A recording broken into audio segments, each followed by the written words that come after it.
लाल चढ़ायो अच्छा गजमुख को, जोन दिल लाल विराजे सुत गौरी हर को। कृष्ण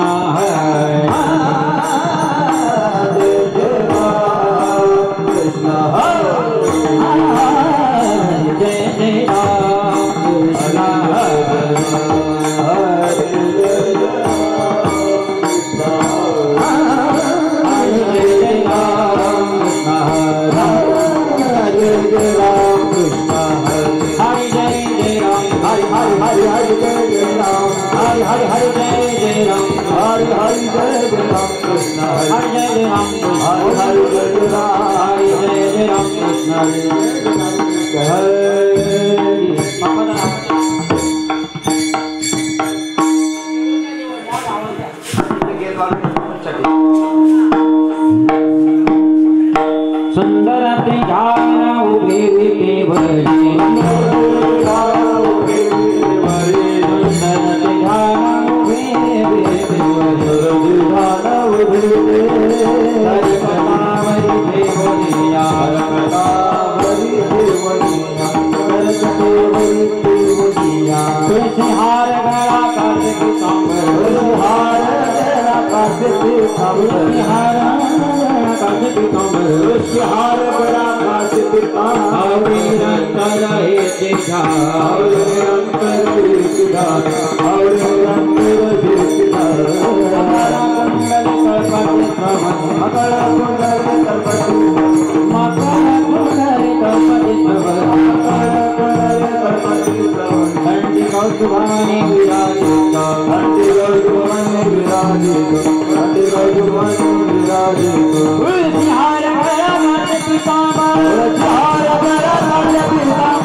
या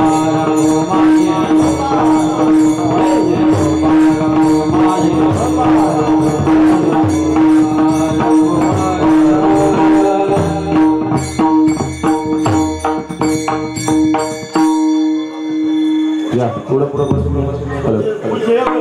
अरे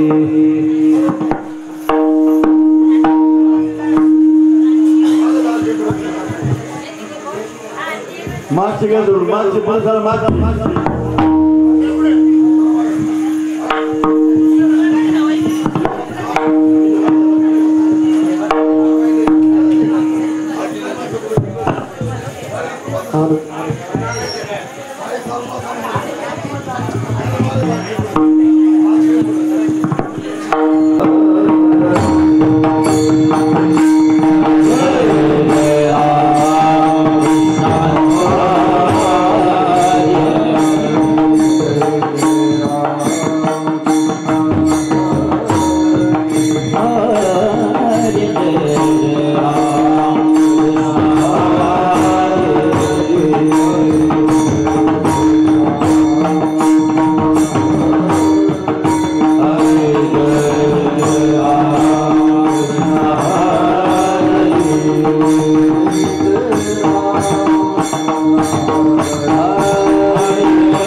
भावितया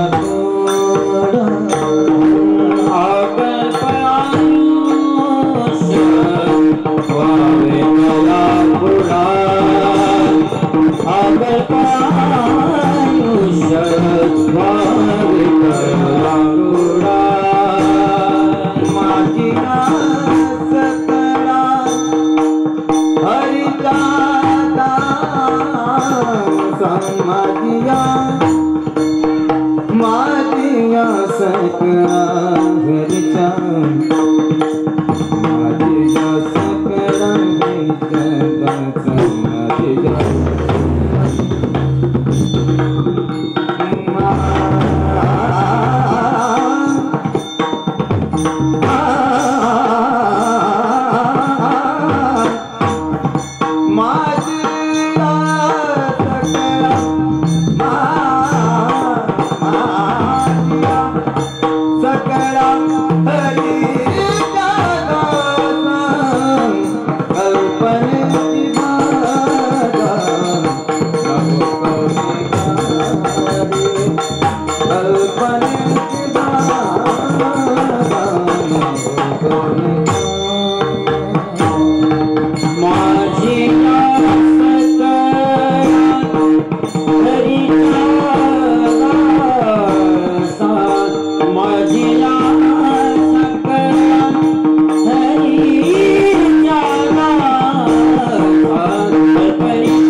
हुकम हे संत मंडळी सुखी असो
आकल्प आयुष्य भावी तया कुळा माझी या सकळा हरीच्या दासा कल्पनेची बाधा न हो कवळी काळी ही संत मंडळी सुखी असो अहंकाराचा बारा न लागो राजसा माझी या विष्णुदासा भाविकासी ना कल्पनेची बाधा न हो कवणे काळी ही संत मंडळी सुखी असो नामा म्हणी तया असावी कल्याण नामा म्हणी तया असावे कल्याण ज्या मुखी निधान पांडुरंग कल्पनेची बाधा न हो कवणी काळी ही संत मंडळी सुखे असो विठ्ठल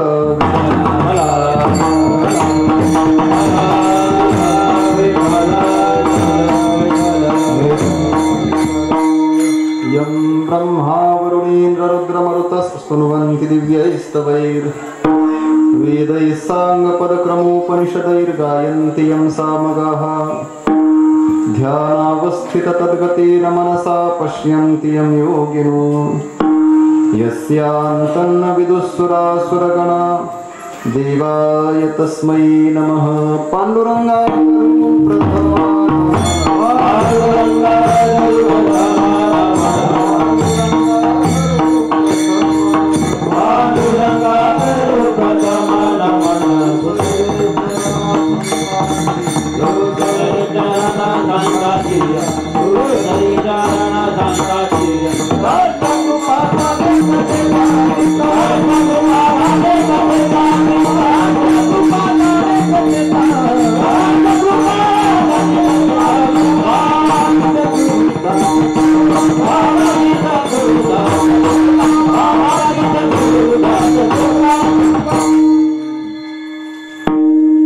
सच्चिदानन्दरूपाय विश्वोत्पत्त्यादि हेतवे तापत्रय विनाशाय श्रीकृष्णाय वयं नमः कर्पूरगौरं करुणावतारं संसारसारं भुजगेन्द्रहारं सदा वसन्तं हृदयारविन्दे भवं भवानी सहितं नमामि वक्रतुण्ड महाकाय सूर्यकोटि समप्रभ निर्विघ्नं कुरु मे देव सर्वकार्येषु सर्वदा प्रथम नमोतो विनायक ठेवोनी गुरुचरणी मस्तक वदेल प्रासादिकवाणी हरिहरांचे पवाडी नमो ज्ञानेश्वरा निवृत्ती उदारा सोपान देवा मुक्ताबाई नमो त्रिभुवन पावनी आद्यत्रय जननी देवांची नमो सद्गुरु तुकया ज्ञानदीपा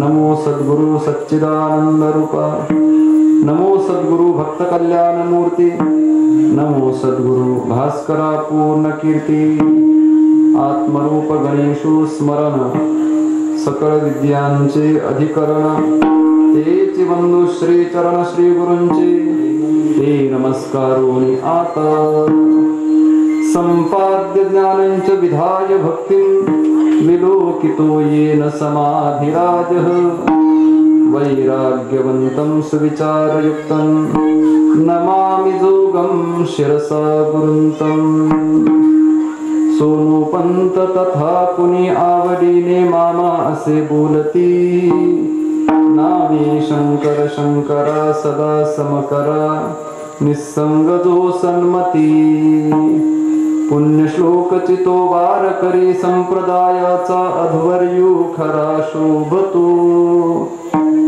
ऐशा संत बरा सदा शुभ करा दांडे करा वंदितो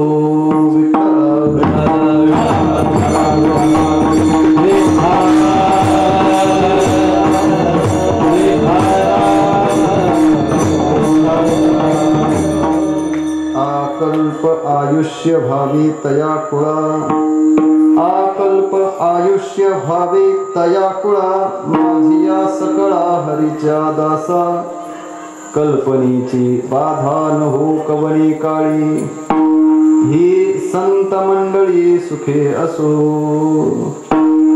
भगवत चिंतन सेवे करता निवडलेला अभंग आपणा सर्वांचे सुपरिचित वारकरी संप्रदायाचं कलशस्थान देहू निवासी वैराग्य रागरसिक श्रीमंत श्री जगद्गुरु तुकोबाराय यांचा पूर्वावतार अर्थात पंढरी निवासी भगवान श्री पांडुरंग परमात्म्याचे लढवाळ एकविध भक्त शिरोमणी नामदेव महाराज यांचा 4 चरणांचा मागणी अर्थात विनंती या प्रकरणातील अभंग असून वर्तमान अभंगाच्या माध्यमातून भक्त शिरोमणी नामदेव महाराज भगवान पांडुरंगाला आपल्या अंतःकरणातील मागणी प्रार्थनेच्या रूपाने मागत आहेत. विठ्ठल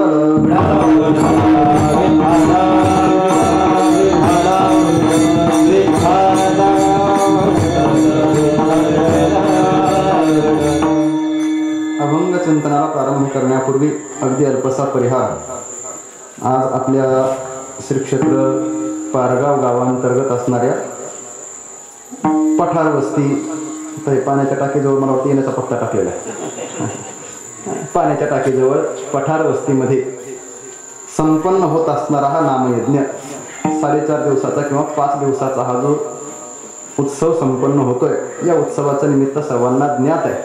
आदरणीय वैकुंठवासी श्री महादूबाबा सखाराम ढोबळे यांचं पुण्यस्मरण आहे. पुण्यस्मरण तर आपण अनेकदा ऐकत असतो. जवळजवळ आता पुण्यस्मरण आपल्या परिचयाचं झालं. पण या पुण्यस्मरणाचा विशेष हा आहे हे पुण्यस्मरणाचं सुवर्ण महोत्सवी वर्ष आहे. म्हणजेच 50वे पुण्यस्मरण होत आहे. आजोबा गेल्यानंतर वडील गेल्यानंतर 50 वर्षानंतरही त्यांचं पुण्यस्मरण करण्याची इच्छा व्हावी अर्थात एवढाच विचार करता येईल त्यांनी पुण्य किती केलं असेल. विठ्ठल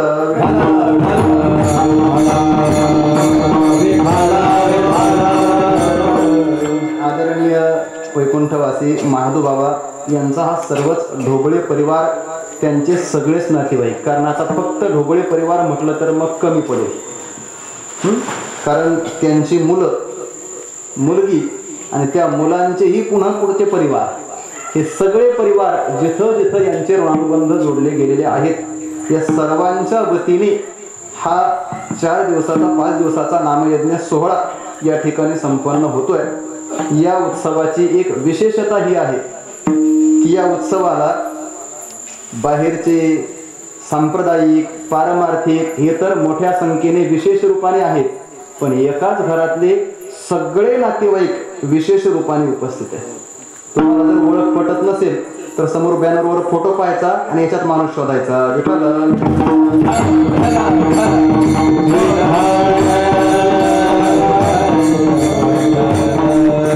याच्यावर लिहिलंय बाबांचा परिवार. माणसाचा परिवार किती व्यापक असावा त्या फोटोकडे पाहून आपण कल्पना करू शकतो. अर्थात ती प्रतिमा केवळ त्या माणसांचा परिचय करून देत नाही त्याच्यात ज्यांचे चेहरे दिसतात त्यांचा परिचय करून देत नाही ते कार्य आहे. आणि या सगळ्याचं कारण जर कोण असेल तर वैकुंठवासी महादूबाबा आहेत. विठ्ठल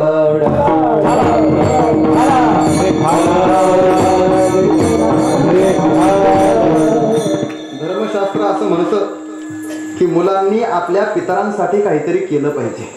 काय करावं? कृतज्ञता हा विचार शास्त्र आपल्याला शिकवतं. आणि कृतज्ञता म्हणजेच कृतम जानाति यः सह कृतज्ञ.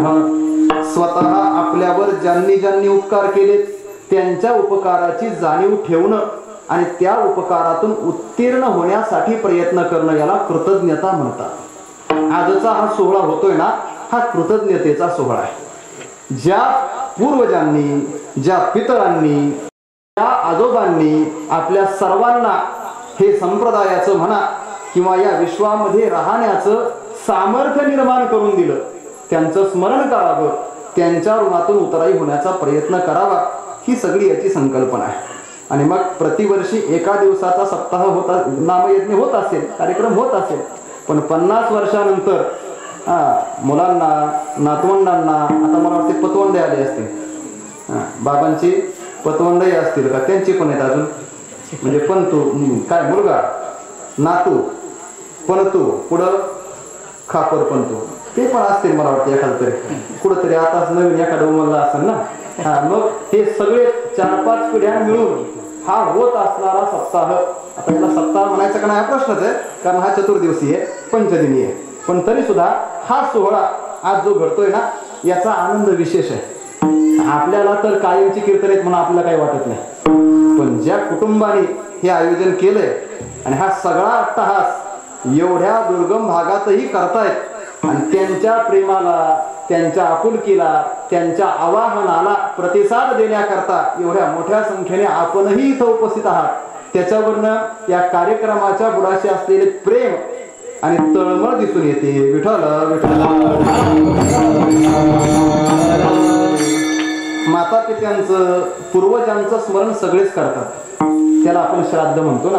पण शास्त्रामध्ये श्राद्ध शब्दाची व्याख्या करताना असं सांगितलंय, संस्कृत शब्द आहे, यात श्रद्धया क्रियते तत् एव श्राद्धम, जे अत्यंत श्रद्धेने केलं जातं त्यालाच श्राद्ध असं म्हणतात. जर श्राद्धाच्या बुडाशी श्रद्धा नसेल तर ते श्राद्ध ठरत नाही. मला वाटतंय श्राद्ध करायचं असेल तर फक्त गावाने, लोकांनी, पाहणाऱ्यांनीच नव्हे, संबंध महाराष्ट्राने या परिवाराचा आदर्श घेतला पाहिजे. विठ्ठल.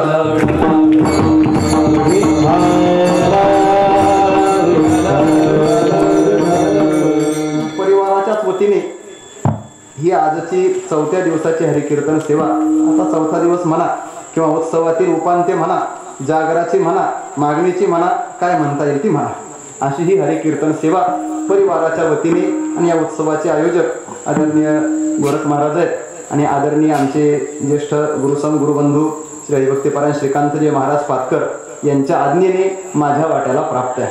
आपल्या मर्यादित आणि नियोजित वेळेमध्ये आपल्याला अभंगाचं काहीच चिंतन करायचंय. विठ्ठल.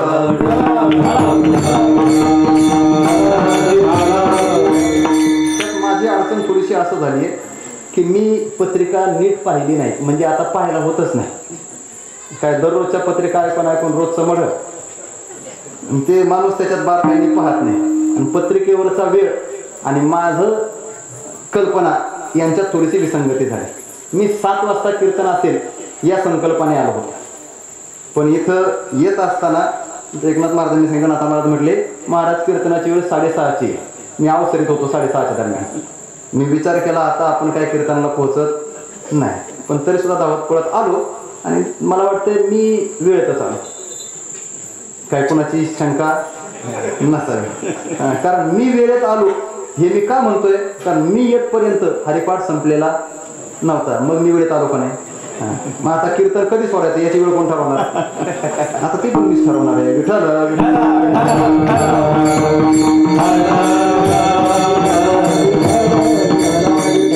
या निमित्ताने सेवेकरता जो अभंग निवडलाय, या अभंगातून भक्त शिरोमणी नामदेव महाराज भगवंताला म्हणा किंवा आपल्या अंतःकरणातल्या मागणीला एक व्यापक रूपाने प्रगट करतायत.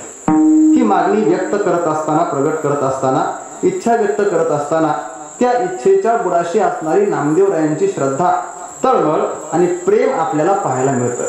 थोडासा अभंगाचा बारकावा सांगतो, वेळेची मर्यादा आहे मला चांगलं माहिती आहे. कितीही जरी झालं तर 8:30ची वेळ म्हटल्यानंतर 8:45 वाजेपर्यंत तुम्ही दम काढणार, मग हरकत नाही. पण तरी सुद्धा अभंगातले काही मानसिक भाव जे मला लय कळतंय असं काही नाही, पण जे बारकावे महत्वाचे मुद्दे मला या अभंगात दिसतात ते आपल्यासमोर पहिल्यांदा ठेवतो आणि मग विस्ताराने अभंगामध्ये प्रवेश करण्याचा प्रयत्न करतो. या अभंगाकडे जर पाहिलं तर या अभंगाचे अगदी भाग करा म्हणून, फरक स्पष्ट करा म्हणून 2 भाग करता येते. कसे? प्रत्येक चरणाचा पूर्वार्ध एका बाजूला घ्यायचा आणि प्रत्येक चरणाचा उत्तरार्ध एका बाजूला घ्यायचा. पूर्वार्धामध्ये नामदेवरायांनी मागणी सांगितली आणि उत्तरार्धामध्ये ज्यांच्या करता मागणी आहे त्यांचं वर्णन केलंय. विठ्ठल.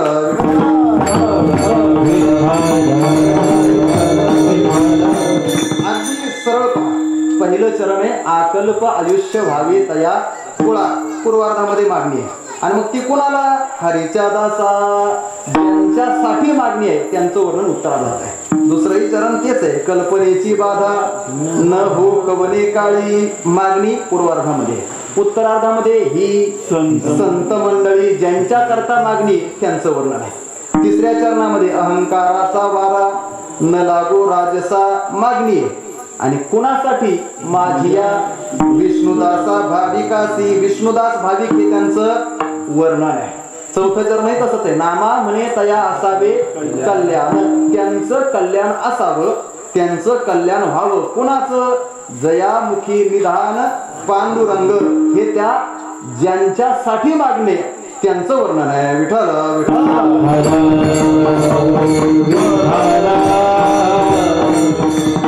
संत वचनांचं असं आहे, आपण जेवढं त्याच्यात शिरत जाऊ ना तेवढं त्यात काहीतरी सापडत राहतं. फक्त शिरण्याची इच्छा असावी. परमार्थामध्ये इच्छा असावी. अगदी इच्छा शब्द आला म्हणून थोडंसं ते तुला आपण वाटले येऊया. परमार्थामध्येही माणसाच्या जीवनात इच्छा असते आणि संसारामध्येही माणसाच्या जीवनामध्ये इच्छा असतेच. इच्छा नाही असा कोणीही व्यक्ती पाहायला मिळत नाही. का बरं? कारण इच्छा हा धर्म आहे. कुणाचा? इच्छा हा धर्म आहे. कुणाचा? इच्छा हा मनाचा धर्म आहे, माणसाचा नाही. इच्छा हा मनाचा धर्म आहे. मनाला जे काही धर्म आहेत ना त्यापैकी इच्छा नावाचा एक त्याचा स्वतंत्र धर्म आहे. हा इच्छा नावाचा धर्म जो जो जिवंत आहे त्या प्रत्येकाला आहे. मग तो मनुष्य असेल किंवा मनुष्य इतर कोणीही प्राणी पशु असू द्या, कोणीही चालेल. प्रत्येकाच्या ठिकाणी काही ना काही इच्छा असतेच हे लक्षात ठेवलं पाहिजे. जोपर्यंत तो जिवंत आहे तोपर्यंत त्याला मन आहे आणि मन आहे म्हणजे त्या मनामध्ये इच्छा नावाचा धर्म शिल्लक आहे. असं तोच इच्छा नाही असं मन या संसारामध्ये पाहायला मिळत नाही. आणि थोडस व्यतिरेकाने बोलू का? इच्छा नसेल तर ते मन राहत नाही. मग मन हे राम झाले, मन हे राम झाले केव्हा? ज्या वेळेस त्या मनामध्ये एकही इच्छा शिल्लक राहत नाही तेव्हा. विठ्ठल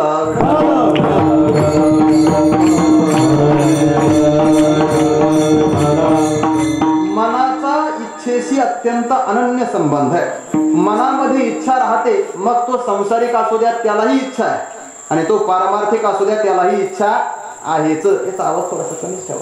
काय होते? मी जवळ गेलो का ते माझ्याच कानावर आपडतो. पुन्हा जास्त फार कमी असलेला मनपातल्या लोकांना येईल एवढा आवाज फार चांगला. आपल्याला काय कोणाला ऐकवायचं नाही, आपल्याला फक्त चिंतन करायचं. तर माणसाच्या मनामध्ये जो इच्छा नावाचा धर्म राहतो ना तो इच्छा नावाचा धर्म संसारिकाच्याही मनात राहतो आणि पारमार्थिकाच्याही मनामध्ये राहतोच. अगदी आजच आमच्या चिंतनामध्ये पाठामध्ये थोडा झालेला विषय सांगतो. थोडासा कठीण आहे पण मला माहिती आहे कीर्तनाच्या सुरुवातीला कठीण विषय सांगितला तर माणसं ऐकतात, शेवटी सांगायला लागलो तर झोपतात. म्हणून शेवटी नाही, थोडस सुरुवातीला कठीण बोलतो. काय? इच्छेला शास्त्राने काम असं म्हटलंय. योग दर्शनामध्ये योगशास्त्रामध्ये इच्छा म्हणजे काम असं एक योगसूत्र पाहायला मिळतं. इच्छा काम, इच्छेला काम असं म्हणतात. पण मग लक्षात ठेवलं पाहिजे इच्छा म्हणजेच काम. तर इच्छा जशी संसारिकाच्या मनात असते तशीच इच्छा पारमार्थिकाच्याही मनात असते. आणि इच्छा म्हणजे जर काम असेल तर काम हा जसा संसारिकाला असतो तसाच काम पारमार्थिकाला सुद्धा असतोच असतो असं माझं विधान नाही. असतोच हे निर्विवाद आहे. मग आता प्रश्न पडेल परमार्थामध्ये आम्ही तर असं ऐकलंय काय? देवाचं जीवनामध्ये अस्तित्व व्हायचं असेल, येणं घडायचं असेल तर काम क्रोधे के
म्हणी देह भरिला विठ्ठले काम क्रोधे घर ते केले. काम क्रोध बाहेर गेल्याशिवाय या देह नावाच्या घरामध्ये विठ्ठल येऊ शकत नाही.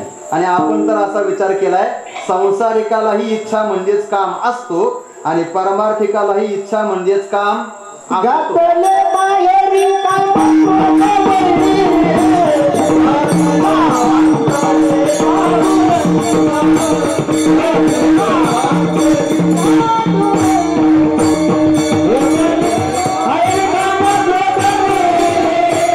Hey,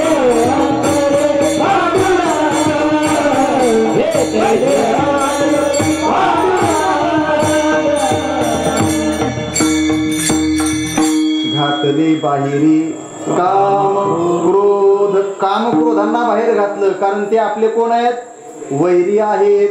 हे वैरी आहेत असं प्रमाण आलंय म्हणून थोडस परत गीतेकडे जातो. गीतेमध्ये सुद्धा यांना वैरीच म्हटलंय. त्रिविधम नरकस्येदम द्वारं नाशनमात्मनः कामः क्रोधः तथा लोभः तस्मात् एतत्त्रयं त्यजेत. हे ज्ञाननिधीचे भुजंग, हे विषयदरीचे वाघ, हे भजन मार्गीचे मारक जे. विठ्ठला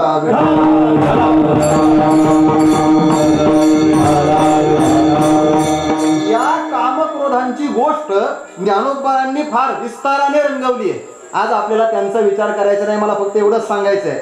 संसारिकालाही काम असतो आणि परमार्थिकालाही काम असतो, आणि काम संपल्याशिवाय देव घरात येत नाही. मग आपण परमार्थिक आहोत का नाही हा प्रश्न आहे.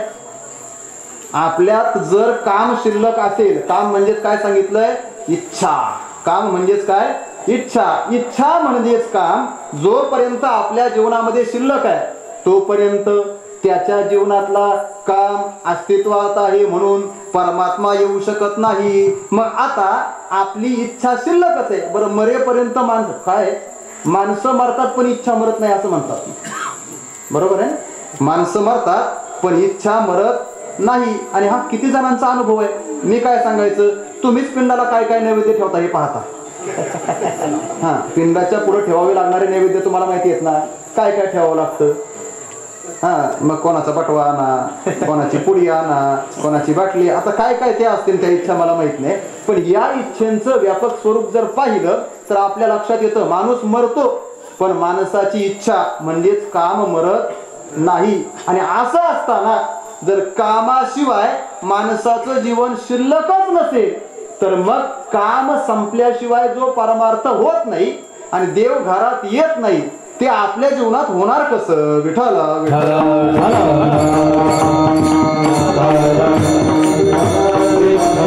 तुम्हाला सांगतो काय, आपल्याकडे जसा काम हा विकार मानला ना तसंच कामाला पुरुषार्थ असंही म्हटलंय.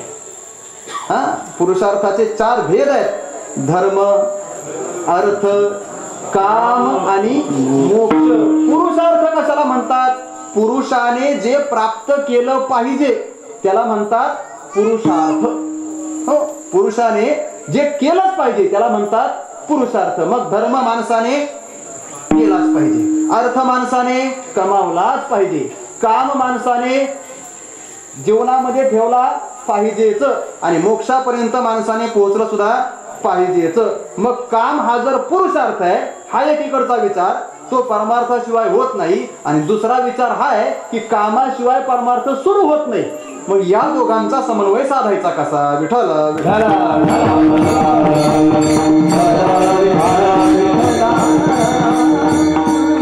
याचं उत्तराकडे येऊया.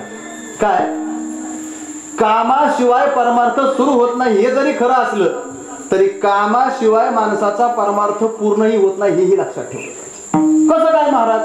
तर याच्या करता भगवान परमात्म्याने गीतेमध्ये आपल्या ज्या विभूती सांगितल्यात ना त्याच्यात काम ही माझी विभूती असं देवाने म्हटलंय.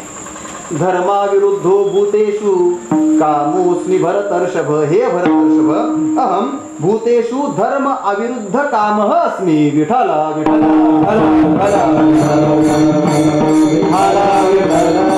भगवंत स्वतः कामरूप आहे. भगवान परमात्मा म्हणतात माझी विभूती आहे कोण? काम. मग कामाशिवाय देव येत नाही आणि देव म्हणतो मी स्वतः कोण आहे? काम आहे. याची संगती कशी? तर कामाचे 2 प्रकार करावे लागतात.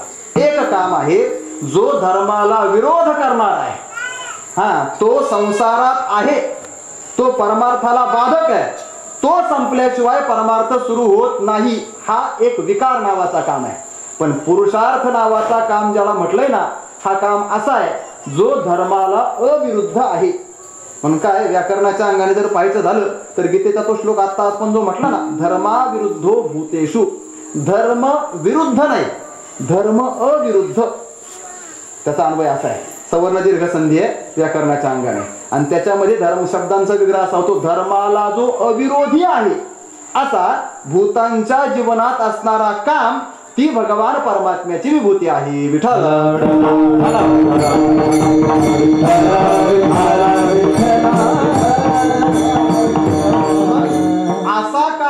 आपल्याला जर पाहायचा असेल तर त्याच्याकरता माणसाच्या जीवनातला अध्यास संपावा लागतो. आता ही अध्यास नावाची काय भानगड आहे? अध्यास म्हणजेच भ्रम. सोपं घ्या. अध्यास म्हणजेच काय? भ्रम. आपण आहोत आत्मरूप, पण आपण स्वतःला समजायला लागलो देहरूप. हा आपल्या ठिकाणी काय झालाय? भ्रम झालाय. याला शास्त्राने अध्यास म्हटलंय. या अध्यासाचे अनेक प्रकार आहेत. इथं जीव आणि आत्मा आणि अहंकार यांच्या दोघांमध्ये घडलेला जीवाच्या स्वरूपामध्ये हा तादात्म्य अध्यास आहे. अहंकाराचे धर्म चैतन्यावर आले आणि चैतन्याचे धर्म अहंकाराकडे गेले. त्याच्यामुळे जो अध्यास झाला, जो भ्रम झाला, त्याला तादात्म्य अध्यास म्हटलंय. झोपू नका, फक्त थोडस अवघड संपत आलंय. मग हा जो तादात्म्य अध्यास आहे, या अध्यासाला मूल ठेवून जो काम जीवनामध्ये पाहायला मिळतो तो अध्यास मूलक असणारा काम, हा काम परमार्थाला प्रतिबंधक आहे, परमार्थामध्ये धोकादायक आहे. पण ज्या कामाच्या बुडाशी, ज्या कामाच्या मुळाशी अध्यास नसतो, मग तो शुद्ध प्रमाजन्य काम असतो. तो काम मात्र परमार्थाला सहाय्यक म्हणजे साधनभूत ठरतो. विठाला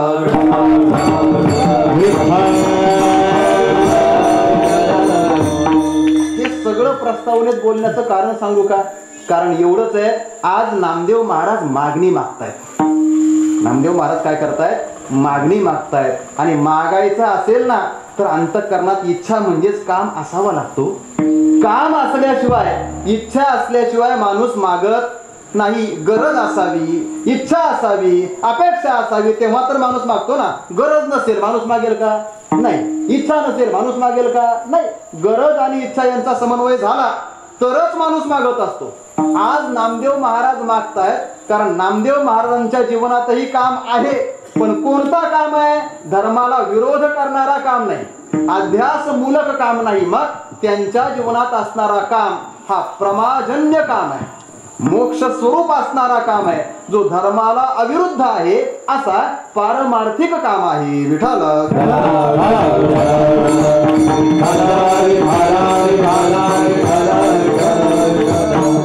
नामदेवरायांचाच अवतार म्हणजे तुकोबरायांना. तुकोबरायांनी आपल्या जीवनातला काम स्पष्टपणे सांगितलं आहे. आमच्या जीवनात काम आहे, पण कसंच आहे? वाढावे संतान, असला काम नाही.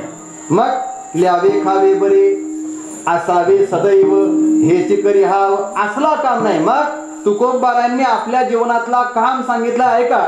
काम तो कामना, भोगी देवा, काम तो कामना, भोगी देवा, काम तो कामना, भोगी देवा, काम तो कामना, भोगी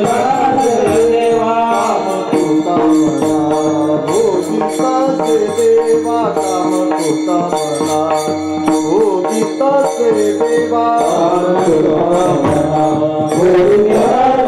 देवा, काम तो कामना, भोगी देवा, आलिंगनी हेवा चरण तुम्ही, आलिंगनी हेवा चरण तुम्ही, काम तो कामना, भोगिता से देवा, काम तो कामना, भोगिता से देवा, आलिंगन हेवा चरण तुम्ही,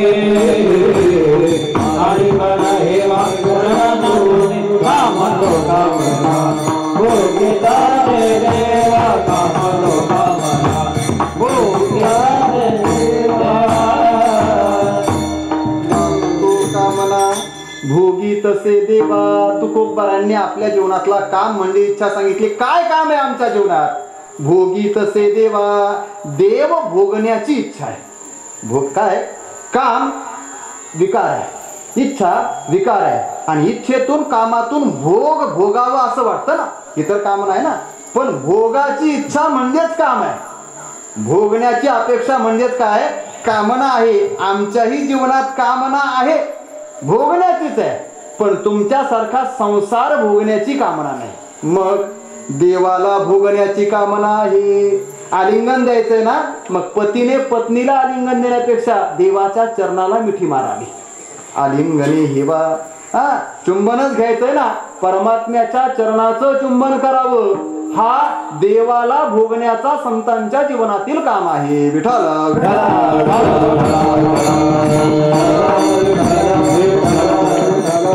माणसाच्या प्रत्येक इंद्रियांचा भोग स्वतंत्र आहे. डोळ्याचा भोग रूपामध्ये असतो, कानाचा भोग शब्दामध्ये असतो, त्वचेचा भोग स्पर्शामध्ये असतो, घ्राणेंद्रियाचा भोग गंधामध्ये असतो, रसनेंद्रियाचा भोग रसामध्ये असतो. पाचही ज्ञानेंद्रिय आणि त्यांना नियत ठरवून दिलेला विषय शब्द, स्पर्श, रूप, रस, गंध हा त्या प्रत्येक ज्ञानेंद्रियांचा विषय आहे. तसं आमच्या पाचही ज्ञानेंद्रियांचा विषय परमात्माच झालाय. ही आमची कामना आहे. काम तो कामना भोगी तसे देवा म्हणून नेहमीचा विचार आहे. आपण बऱ्याच वेळेला चिंतन केलंय. काय तुकोबारायांनी अशी अपेक्षा व्यक्त केली आहे देवाकडे, देवा येणे मुखे तुझे वर्णी गुणनाम, माझ्या मुखाने तुझ्या गुणांचं वर्णन करणं हा मुखाने भोग घेण्याचा काम आहे. त्याच्यानंतर डोळे भरून या पाहिन तुझे मुख, डोळ्याने तुझं श्रीमुख पाहिन, हा डोळ्यांनी तुझ्या मुखाचा भोग घेणंच आहे. कान भरून या ऐकेन तुझी कीर्ती, कानाने तुझ्या गुणकीर्तनाचं श्रवण करीन. हे कानांनी तुझ्या इंद्रियांशी तुझ्या गुणकीर्तनाशी भोग घेणंच आहे. या एका इंद्रियाचं काय सांगावं, स्थूल इंद्रिय ही तेच आहे. वाहे रंगी टाळी नाचेन उदास, ते देई हातास पाया सुख. पायाने पंढरपूरची वारी चालणं, पायाने देवाचा भोग घेणं, हाताने कीर्तनात टाळी वाजवणं, टाळ वाजवणं, हे हाताने सुद्धा परमार्थाचा परमात्म्याचा भोग घेणं. एवढंच नव्हे, तुका म्हणे माझा सकळ देहभाव, देहाच्या इंद्रियांच्या जेवढ्या वृत्ती मनातून संकल्पित होतात, इंद्रियद्वारे बाहेर पडतात ना, त्या सगळ्याद्वारे मी देवालाच भोगावं, हा सगळ्याच संतांचा काम आपल्याला पाहायला मिळतो. विठ्ठल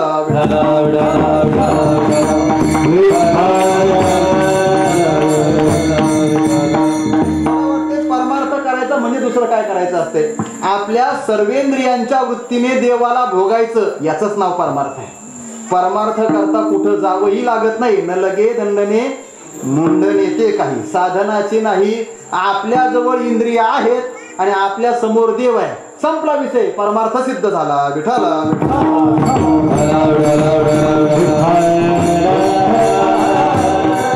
कितीतरी मी वचन सांगेल, घेई माझे वाचे, हा तुम्ही घ्या रे डोळे सुख, तुम्ही ऐका रे कान, मना तेथे धाव घेई. तुका म्हणे जीवा, हे सगळ्यांनीच भोग घेणं. देवाचा भोग घेण्याची इच्छा म्हणजेच कामना संतांच्या जीवनामध्ये पाहायला मिळते एक बाजूने. मग ही कामना व्यक्त रूपाने कधी कधी देवापुढे मांडली का त्यालाच तर आपण मागणी म्हणतो. देवा माझी कामना पूर्ण कर, माझी इच्छा पूर्ण कर, माझ्या इंद्रियांना तुझा भोग दे. म्हणजेच देवाकडे काय करायचंय, मागायचंय. याला तर मागणी म्हणतो ना. संत वाङ्मयामध्ये जे मागणीपर प्रकरण आहे ना, ते सगळेच म्हणजे फक्त तुकोबारायांच्या नामदेवरायांच्या नाही, सगळ्याच संतांच्या वाङ्मयामध्ये जेवढे मागणीपर अभंग सापडतील ते याच कक्षेतले असतील. देवाचा भोग घेण्याकरता इंद्रियांनी प्रवृत्त व्हावं आणि तो देव त्या इंद्रियांना भोग देण्याकरता इंद्रियांचं पाठव्य संपलं तरी सुद्धा त्या इंद्रियांच्या समोर तसाच उभं राहावा. आता दृष्टी पुढे Hey!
ऐसाची तूर आहे काय आमची संस्थेची परंपरा आहे एका उतरणीची.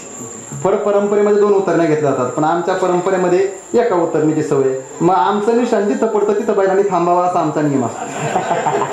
मी नेहमी सांगत असतो काय एक साधं गणित आहे. बैलगाड्यावर तुम्ही सगळे येतं ना, मग तुम्हाला एक नियम माहिती आहे. बैलगाड्याच्या शर्यतीमध्ये सेकंद मोजायला सुरुवात करतात कुठून कुठून जिथून चुकणी होते तिथून, आणि सेकंद मोजतात कुठपर्यंत निशाण पडेपर्यंत. मग बैलाने कुठपर्यंत पळलं पाहिजे,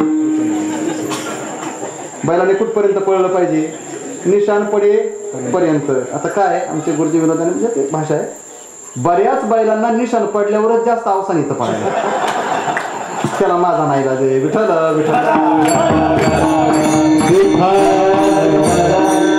आमचं निशाण पहिल्या उतरणीला पडते, तिथून पुढे पडू नये एवढीच अपेक्षा आहे. आता दृष्टी पुढे ऐसाची तूर आहे देवा, मला तुझा भोग घ्यायचा आहे रे. राहू आता हेच ध्यान, तुझं ते ध्यान जे पंढरपूरला आहे सुंदर ते ध्यान, ते माझ्या पुढे असंच राहिलं पाहिजे. कशा करता डोळा मन लंपट कोंड कोंडुनी धरीन जीव, जीवे देह भावे पूजीन. देह भावाने त्याला पूजायचं आहे, त्याचा भोग घ्यायचा आहे. याच्या करता हे तुझं स्वरूप माझ्या समोर राहावं, आणि फक्त ते राहू नये, मग माझी इंद्रिय ही सपाटव्य होऊन इंद्रियांमध्ये क्षमता येऊन ती सतत त्याच्याकडे लंपट होऊन राहिली पाहिजे. डोळा लंपट मन लंपट हे राहिलं पाहिजे. ही संतांच्या अंतःकरणातील कामना म्हणजेच परमार्थाची इच्छा व्यक्त करणारी मागणी आहे. विठ्ठल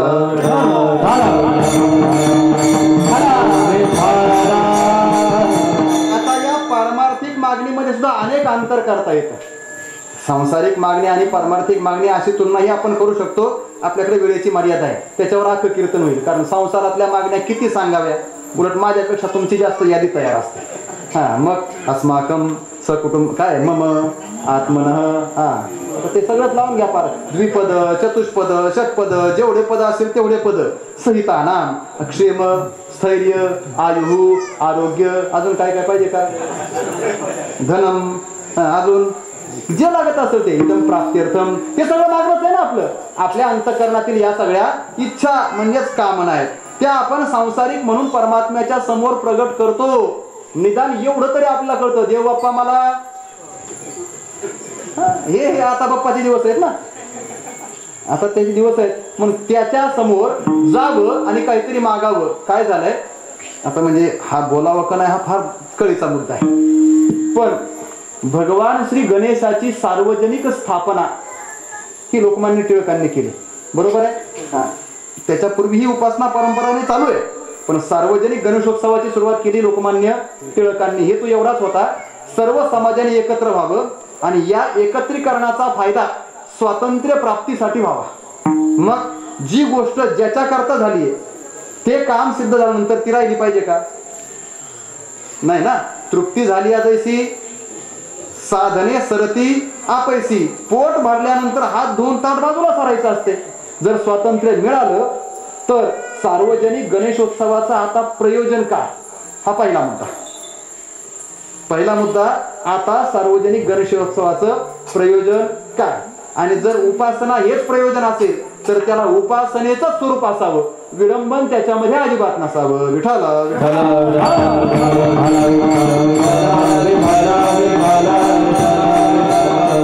भगवान परमात्म्याच्या समोर आपल्या अंतःकरणातील मागणी इच्छा कामना ठेवत असताना संत महात्मे ती ठेवतात. याच्यामध्ये 2-3 प्रकार पाहता येतील. एक तर ते संत महात्मे मागतात, संसारासाठीच मागत नाहीत, वजा राहिलं परमार्थाचं. राहिलं कशासाठी, परमार्थासाठी.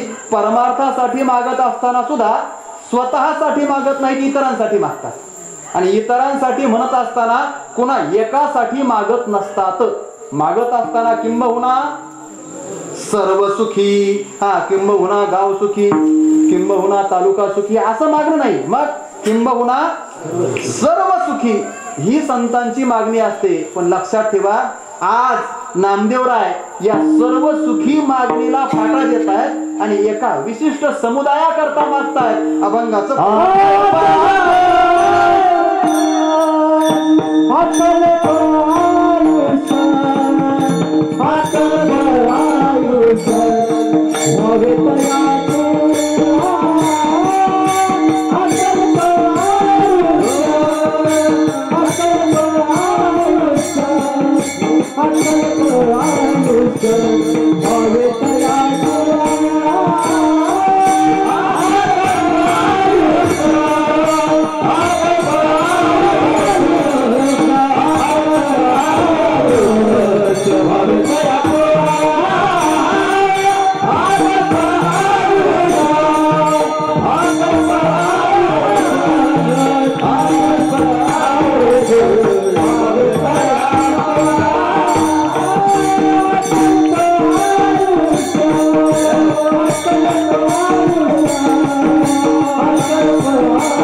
आयुष्य भावे तया कुळा नामदेवरायांची मागणी आहे.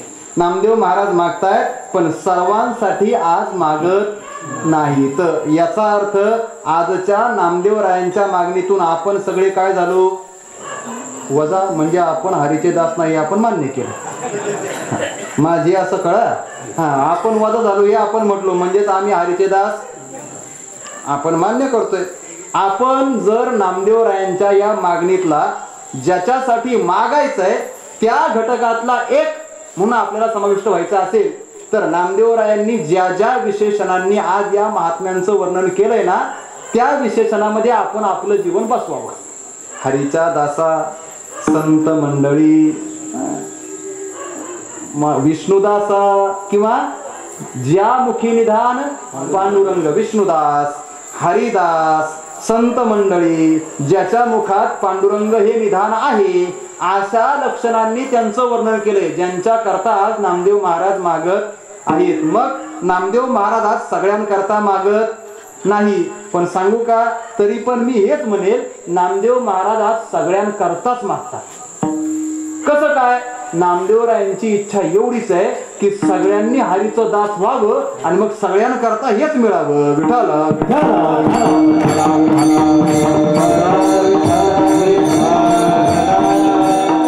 मी तुम्हाला देवाच्या आणि संतांच्या अपेक्षेतला फरक पटवून दे. देव ज्या वेळेस समाजाकडे पाहतो ना त्यावेळेस देवाला सगळ्यांनी परमार्थ करावा असं वाटत खरंय हसण्याचा विषय नाही. देव असं कधीच म्हणत नाही सगळ्यांनी या मग याल तरी या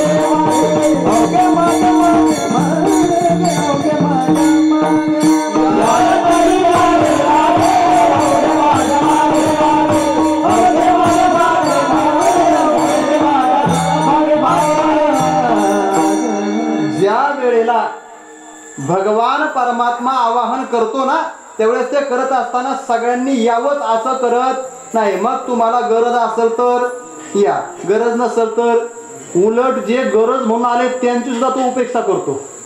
कितीतरी जणांना त्याने फसवलंय. आले होते गरज म्हणून देवा आम्हाला तुझी गरज आहे आम्हाला परमार्थ करायचा आहे पण आल्यावर पण त्याने उगाच खुळखुळा देऊन फसवलं. खुळखुळा कळतो ना.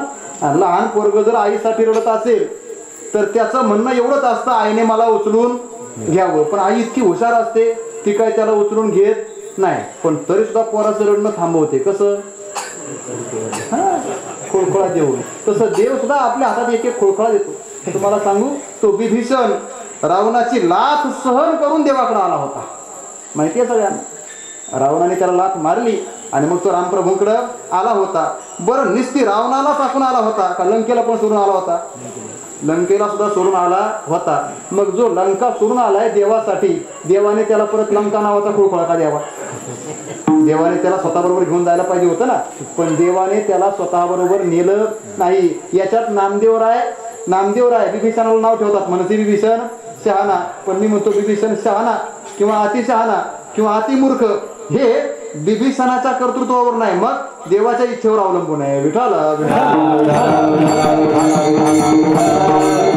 देव काय करतो? स्वतःचं काम साधण्याकरता जे आपल्या जवळ येतात त्यांनाही दूर ढकलतो. तू तिथं जा आणि तेवढं करून घे. माझ्या जवळ काय बसू नको असं हे लक्षात ठेवलं पाहिजे. जसं मुलाला, आता ते आमचे फार विनोदाने सांगायचे, विस्ताराने सांगायचे, म्हणायचे मुलाने काय केलं पाहिजे? आईसाठी रडावं. ठीक आहे, मग रडायला लागल्यानंतर आईने जर हातात खुळखुळा आणून दिला तर खुळखुळ्याबरोबर खेळत बसावं का परत आईसाठी रडावं? मुलाने काय केलं पाहिजे? मुलाचं कल्याण कशात आहे? आईमध्ये का खुळखुळ्यात आहे? आईत आहे ना. ते खुळखुळा घेणाऱ्या मुलाला कळलं पाहिजे आपल्या हातात जो खुळखुळा आहे त्याच्यामध्ये आपलं कल्याण नाही. मग आपल्या हातातला खुळखुळा पहा.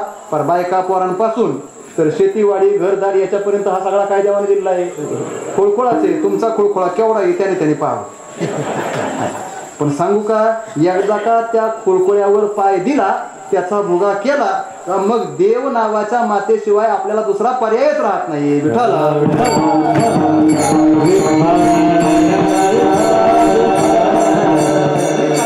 देवाची अपेक्षा आहे परमार्थ करावा, पण सगळ्यांनी करावा असं नाही. याला तरी यायचं असेल तर या, पण संतांचं तसं नाही. कसं आहे? या रे या रे लहान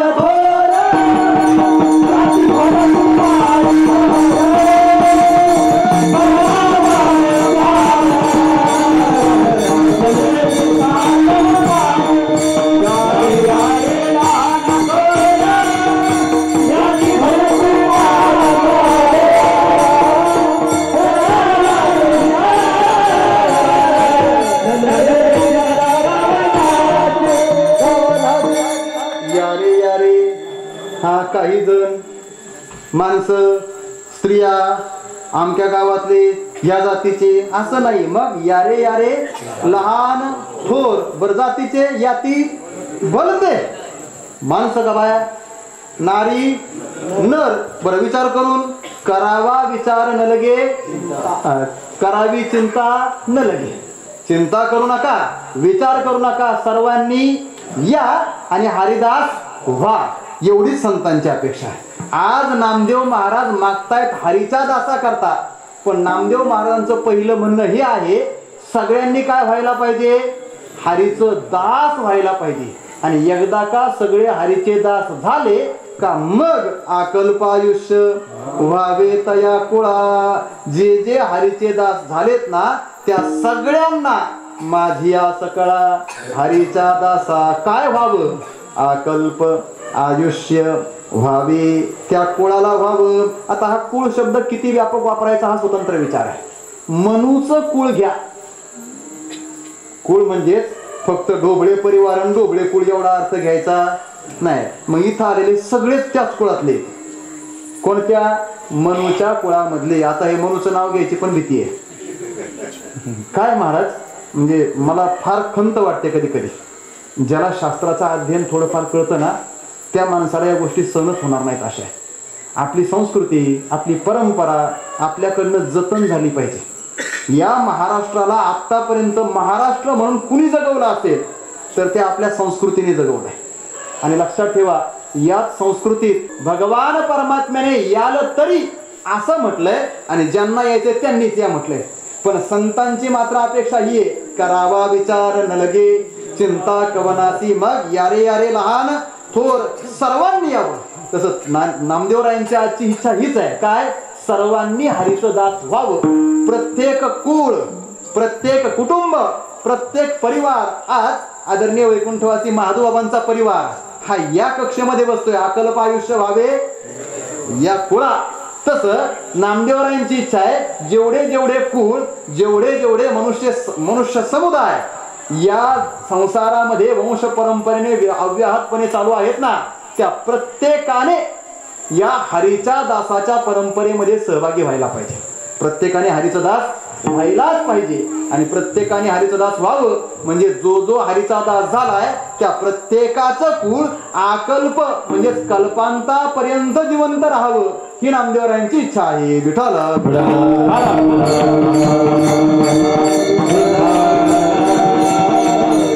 याच्यामध्ये सुद्धा नामदेवरायांची मागणी थोडीशी बारकाव्याने पाहिली तर हरीचा दासा हे अगोदरच आहे, आयुष्य व्हावे हे नंतरच आहे. अगोदर प्रत्येकाने काय व्हावं, हरीचं दास व्हावं आणि मग त्यांना काय मिळावं, अकल्प आयुष्य मिळावं ही अपेक्षा आहे. जसं विश्वमौली ज्ञानोबा यांची प्रार्थना आपल्याला माहिती आहे. आता विश्वात्मके देवे याच्यातला बारकावा तुम्हाला सांगतो. म्हणजे तुम्हाला माहिती आहे आपण सगळे चिंतन करणारे आहात, सर्वज्ञ आहात, पण तरी सुद्धा नामदेव ज्ञानोबा किंबहुना सर्व सुखी म्हणताय बरोबर. त्याच्याही अगोदर नामदेवराय जो जे वांछील तो ते लाहो असं म्हणताय. म्हणजे जो जो ज्याची ज्याची इच्छा, वांछा म्हणजे काय, इच्छा करेल, जो जो जे जे मागेल त्याला त्याला ते प्राप्त व्हावं. जो जे वांछील तो ते लाहो. पण हे सगळ्यांना व्हावं असं म्हटलंय ना, किंबहुना सर्वांकरता जो जो जे जे मागेल ते. मग सगळ्यांनी कुणी जर काही मागितलं मग तसं नाही. जो जे मागेल त्याला ते मिळावं. पण याच्याकरता अगोदरचं लक्षात घेतलं पाहिजे. जे खळांची व्यंकटी सांडो तया सत्कर्मी रती वाढो भूता परस्परे पडो मैत्र जीवांचे दुरितांचे तिमिर जावो विश्व स्वधर्म सूर्ये पाहू पुढं. जो जे वांछील तो ते लाहो. नाही ते एखादा बेवडा असेल तर तो म्हणून मला बाटली पाहिजे. जो जे वांछील तो ते ज्ञानोबारांची मागणी आहे ना, जो जे वांछील तो ते लाहो. पण त्याच्या करता अगोदर म्हटलंय तया सत्कर्मी रती वाढो. त्याच्यातला खळपणा नष्ट व्हायला पाहिजे. म्हणजेच प्रत्येकाने सत्कर्मीच व्हायला पाहिजे. प्रत्येकाने काय व्हायला पाहिजे, सज्जनच व्हायला पाहिजे. आणि मग जर सगळेच सज्जन झाले तर जो जो सज्जन जी जी मागणी करील ते जो जे वांछील तो ते लाहो. तसं या अभंगात याला पण नामदेवरायांची पसायदानच म्हणतात. जसं ते ज्ञानोबारायांचं पसायदान आहे ना, तसं आजचा अभंग म्हणजेच नामदेवरायांचं पसायदानच आहे. किंबहुना सर्व सुखी हे सुद्धा नामदेवरायांचं मागणंच आहे. या अभंगात आपल्याला तेही स्वतः येतात पर्यांगाने, विस्तार करत नाही. मला सांगायचंय नामदेवरायांची अपेक्षा ही आहे, अगोदर सगळ्यांनी हरीचं दास व्हायला पाहिजे. अगोदर सर्वांनी संत परंपरेचं अनुसरण करणारं व्हायला पाहिजे, विष्णुदास व्हायला पाहिजे. प्रत्येकाने आपल्या मुखामध्ये पांडुरंग नावाचं निधान धारण केलंच पाहिजे. आणि मग असं जे जे करतील त्या सगळ्यांना काय मिळावं, अकल्प आयुष्य व्हावे. तया कुळा त्यांच्या कुळाला अकल्प आयुष्य प्राप्त व्हावं. त्यांना अकल्प आयुष्य व्हावं असं नाही. तया कुळाला म्हटलंय कारण एका कोणत्याही व्यक्तीला अकल्प आयुष्य मिळणं शक्य नाही. इथला नियम आहे, हा मृत्यूलोक आहे. आणि मृत्यूलोक म्हटला तर इथं प्रत्येकाला उपजेते. जो जो जन्माला आलाय त्याला एक दिवस मरावं लागणारच आहे. प्रत्येक जण मरणारच आहे. मग काही जण मरतात पण त्यांची परंपरा मागं जिवंत ठेवून मरतात, आणि काही जण मरतात पण त्यांच्या मागं परंपरा खंडित होऊन जाते. दोन्ही प्रकारे विचार करता येतो. बरोबर आहे. वंश सतत चालू राहणं ही एक परंपरा पाहता येते. आणि वंश म्हणजेच ज्याला आपण रक्ताचा वंश मांस वंश म्हणतो तो खंडित होणं असंही पाहता येतं. मी आता संसारिकांचं सोडून द्या, तुकोबाऱ्यांचं पहा ना. तुकोबाऱ्यांची वंश परंपरा अजून चालू आहे की नाही? विश्वंभरबाबांच्या अगोदरपासून चालू होती ती, पण अजूनही ती चालू आहे. अजूनही देहूकर परंपरेमध्ये पंढरपूरला आणि देहूला आपल्याला दोन्ही ठिकाणी तुकोबाऱ्यांचे प्रत्यक्ष वंशच पाहायला मिळतात. ही परंपरा चालू आहे, अखंडित झाली, चालू आहे आणि ती अनादिकालापर्यंत चालूच राहणार आहे, चालू आहे. पण सांगा, ज्ञानोबाराय, निवृत्तीनाथ महाराज, सोपान काका, मुक्ताबाई यांची मांसवंशाची परंपरा कुठे आहे का? मग त्यांची काय झाली? खंडित झाली ना. त्यांची काय झाली? खंडित झाली. मग काही लोकांची परंपरा चालू राहते आणि काहींची खंडित होते. पण हे खंडित होणं किंवा चालू राहणं हा प्रारब्धाचा भाग आहे असं म्हणा, किंवा हा संसार चक्राचा नियम आहे असं म्हणा. पण हे जरी असलं तरी त्यांनी हरीचा दास म्हणून दास्यत्वाची जी परंपरा सुरू केलेली आहे त्या परंपरेला म्हणा कुळ, आणि त्या कुळाला, त्या कुलवाचक परंपरेला अकल्प आयुष्य मिळावं ही आजची नामदेवरायांची प्रार्थना आहे. विठ्ठल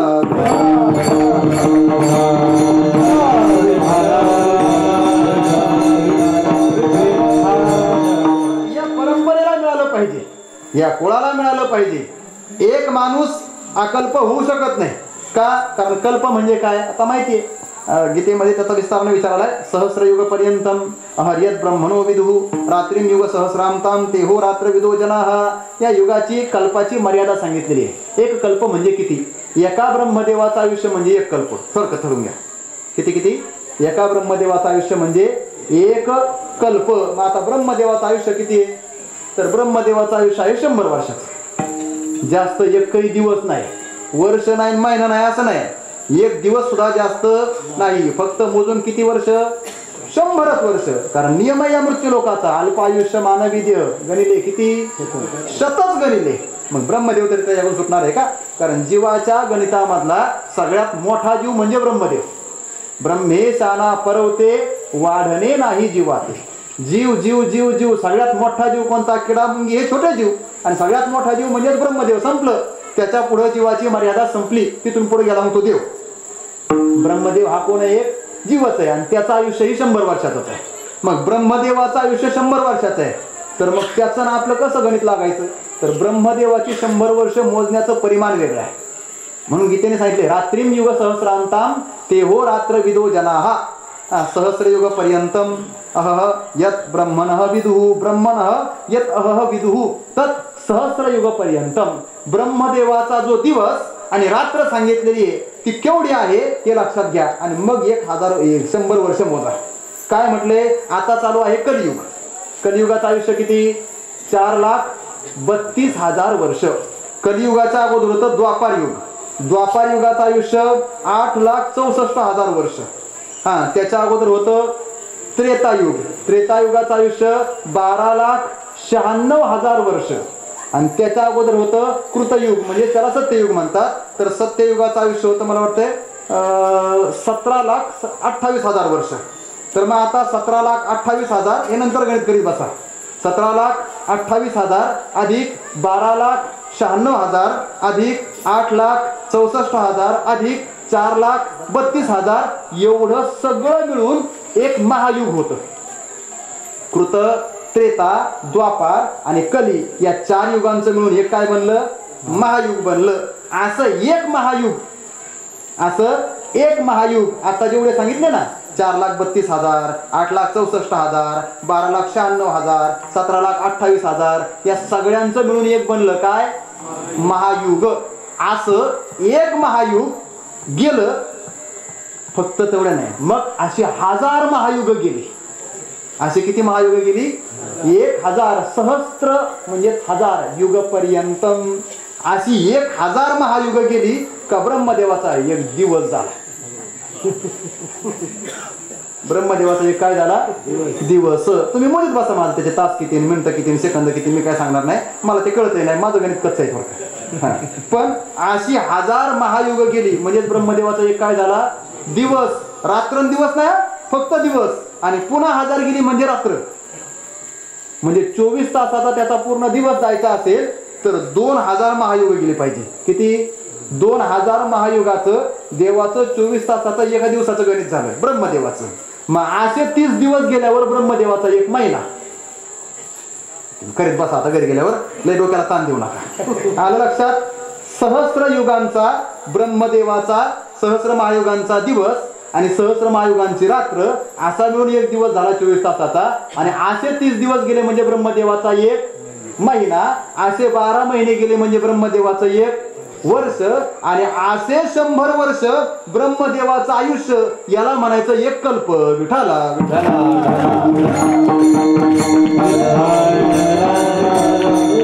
आता वर्तमान जो ब्रह्मदेव आहे ना, त्याच हे 28वे महायुग चालू आहे. युगे 28.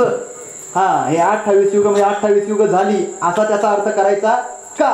28व्या युगापर्यंत असा अर्थ करायचा हा स्वतंत्र विचार आहे. त्याच्यामध्ये फार वादाचे मुद्दे. मी काय त्या भानगडीत पडत नाही. भानगडच म्हणा त्याला. आता काय लोक नको तिथं आडवं लागतात. 28 युग झाली आणि मग कलियुग तर आता पुंडलिक कधीच आणि काय तुला काय करायचं, यायचं तर पंढरपूरला दर्शन करून निघून ये, विषय संपला.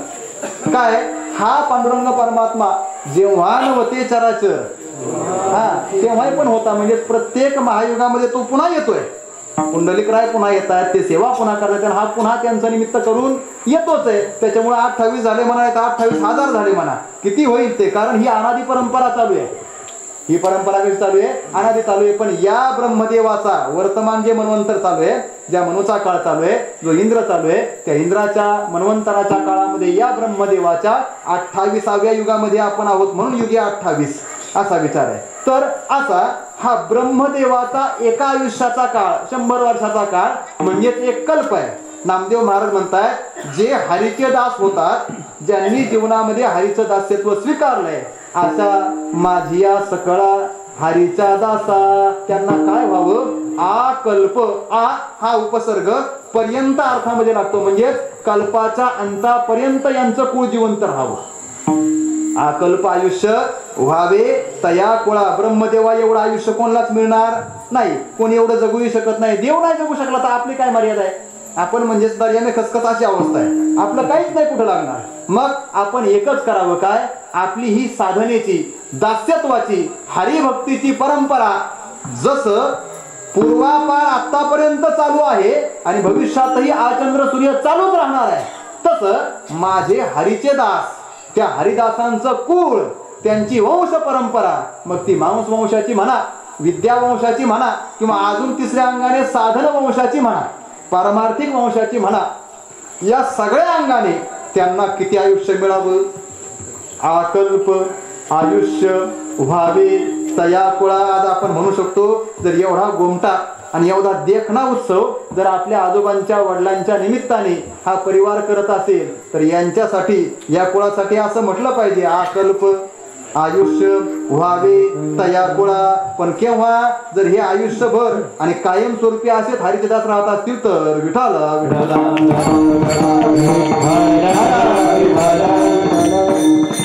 वेळ संपली का, नाही आहे ना, नो वाजले नाही, वाजवायचे का, बरं ठीक आहे, वाजवा, आपल्याला काही कितीतरी वाजवायचेच आहेत, आपलं इथे वाजवायचं तिथे जाऊन वाजवायचं, मला काही फरक पडत नाही. चला, तर विचार हा आहे थोडंसं, म्हणजे मी थोडंसं धाडसाने बोलणार आहे, पण मला माहिती आहे हे बोलण्याची आजचीच संधी आहे. उद्या संधी निघून गेली तर परत बोलायला राहणार नाही. काय, आदरणीय वैकुंठवासी माधवबाबा सखाराम ढोबळे यांचं 50वे पुण्यस्मरण या निमित्ताने संपन्न होत आहे आणि त्यांच्या उत्तराधिकाऱ्यांना त्यांचे मुलं, आता त्यांच्यापैकी मला वाटतं 2 जण अजून विद्यमान हयात आहेत, त्यांची नातवंड, त्यांचे पतवंड, सुना, नात सुना, अगदी पणतवंड जे असेल ते सगळे परिवार, लेकी बाळी, सगळे परिवार, त्यांचे नातेवाईक असतील ते सगळे आप्तस्वकीय, या सगळ्यांमध्ये हा एक आनंदाचा क्षण आहे, उत्सवाचा आणि उत्साहाचा सण आहे. मी सण म्हणेल याला, कारण मरणाला दुःख मानतो आपण, पण पारमार्थिकाने मरणाला दुःख मानू नये. आपुले मरण पाहिले म्या डोळा, तो झाला सोहळा मानले पारमार्थिकाने.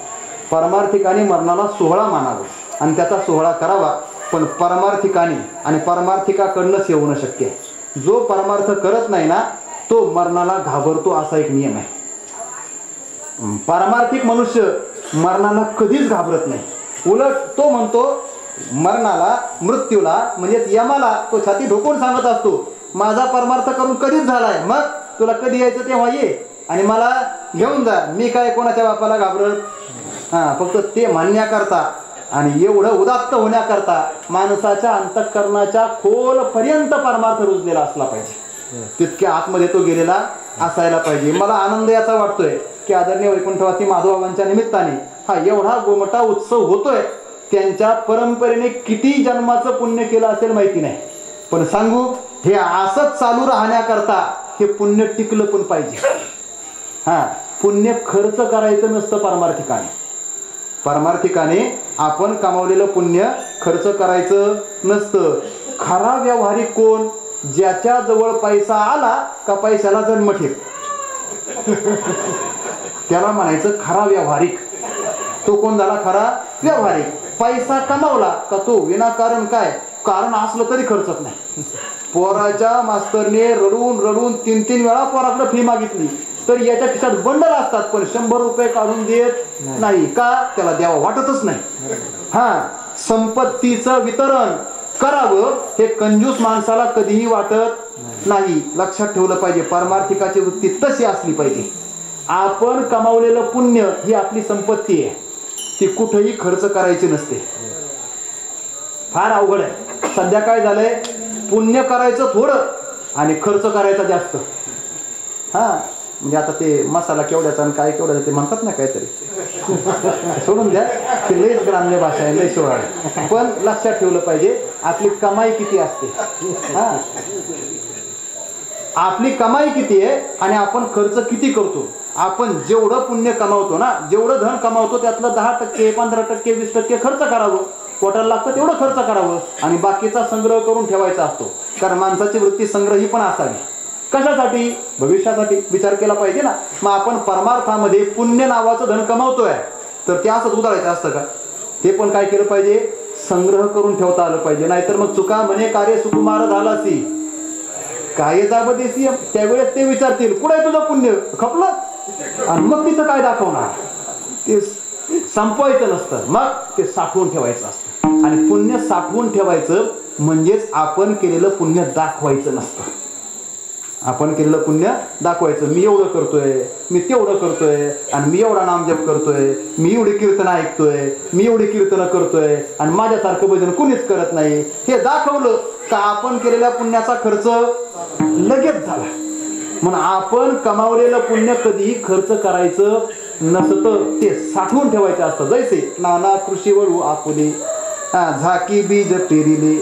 शेतकऱ्याने शेतात बीज पेरल्यानंतर ते झाकावं का उघडं टाकावं? झाकावं. तसं आपण केलेलं पुण्य ते झाकून ठेवावं. तैसे झाकी निपजले दान पुण्य. ज्ञानोबा म्हणतात आपल्याकडनं जेवढं पुण्य होतं ना ते झाकून ठेवावं. पण झाकण्याच्या नादात माणसं पुण्य विसरतात. ही एक अडचण झाली. झाकण्याच्या नादामध्ये काय करतात, हा मग आता पेरून पण झाकायचंच ना, त्याच्यापेक्षा नाही पेरल्यावर काय हरकत आहे. अरे पण नाहीच पेरलं तर उगवल काय, कुसळ. मग त्याच्यापेक्षा काय केलं पाहिजे, दाणे पेरलेच पाहिजेत, पेरलेच पाहिजेत. म्हणून हा पेरण्याचा काळ आहे. आता आपण जी मलाई खातोय, जे सुख भोगतोय, ती त्यांची पुण्य आहे असं म्हणा, ते आपण आता खर्च करतोय. पण भविष्यामध्ये हे पुण्य आपल्याला जर असंच अव्याहत टिकून राहावं आणि अकल्प आयुष्यापर्यंत जर आपल्याकडनं ही साधना घडावी असं वाटत असेल तर आता नवीन बीज पेरायचा काळ आलाय. विठ्ठल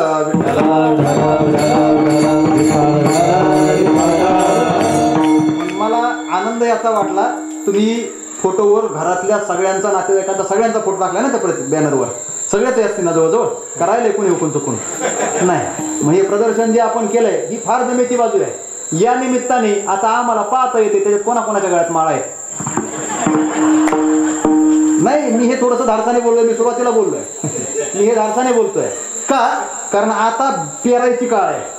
हा कशाचा काळ आहे, आता पेरण्याचा काळ आहे. उद्या एकदा का वापसा मोडला म्हणजे काला संपला का परत पेरता येणार नाही. आजचा उद्याचाच दिवस वापसा आहे. जेवढं पेरायचंय ना बाबा तुम्ही आजच पेरून घ्या. गोरख महाराजांना मी विनंती करतोय, आजच्या दिवस तुम्हाला संधी आहे. माळा नसतील तर उद्या सकाळपर्यंत मागवा, हा पण पेरणी भक्कम करून घ्या. विठाला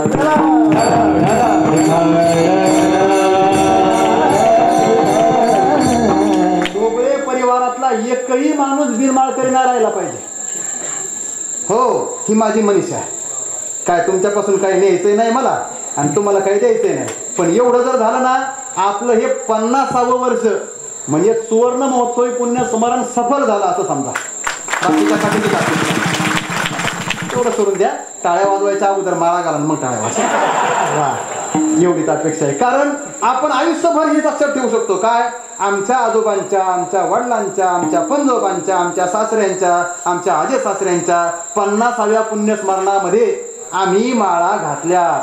आपण छातीला हात लावून जगाला सांगू शकतो ही खरी पुण्याची कमाई आहे.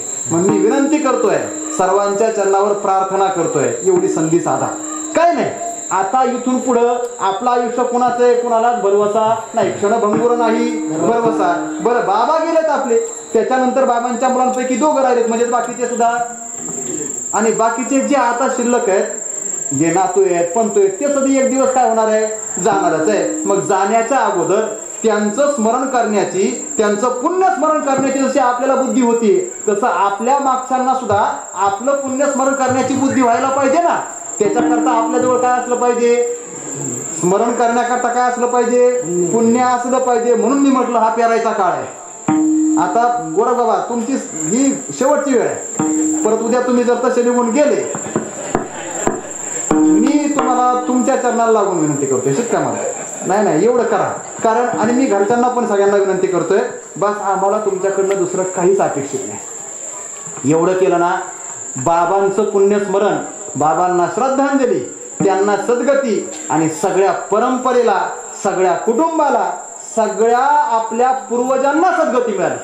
आपली 42 पिढ्या उद्धरल्या असं समजा. फक्त त्याच्याकरता सगळ्यांनी गळ्यामध्ये माळ घालावी. आपल्या जीवनामध्ये नामस्मरणाचा नियम करून घ्यावा. दररोज नामस्मरण करावं. दररोज ज्ञानेश्वरी, गाथा, भागवत या ग्रंथांचं वाचन करत चालावं. नियमाने निदान वर्षातून एकदा तरी पंढरपूरला जात जावं. आळंदी, देहू आपल्या जवळ आहे. महिन्याची शक्य असेल तर नियमाने वारी करत चालावी. जेवढं होईल तेवढं आळंदी, पंढरपूर, देहूला जात जावं. संतांच्या क्षेत्रांच्या वाऱ्या करत चालाव्या. नियमाने एकादशीचं व्रत आपल्या जीवनामध्ये पाळलं पाहिजे, केलंच पाहिजे. आपण वैष्णव आहोत. आपण वैष्णवांची परंपरा जर सांगतोय तर आपल्याकडनं ही व्हायलाच पाहिजे. नाहीतर मग आम्ही 50व्या वर्षी 5 दिवसाचा सप्ताह केला आणि तिथून पुढे आमच्या घरात एकाच्याही गळ्यात माळ राहिली नाही. असं नको व्हायला. मग आता आपण हे लक्षात ठेवता एवढी अपेक्षा आहे. राहिलेला अभंग सांगतो आणि कीर्तन थांबवतो. विठ्ठल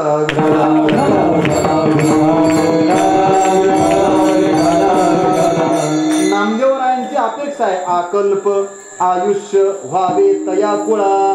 त्या कुळाला, कोणत्या कुळाला, माझिया सकळा हरीचा दासा. आता याच्यातला अजून एक वर्म मला जे आत्ता दिसतंय ते सांगतो अभंगातलं आणि मग पुढे बोलतो.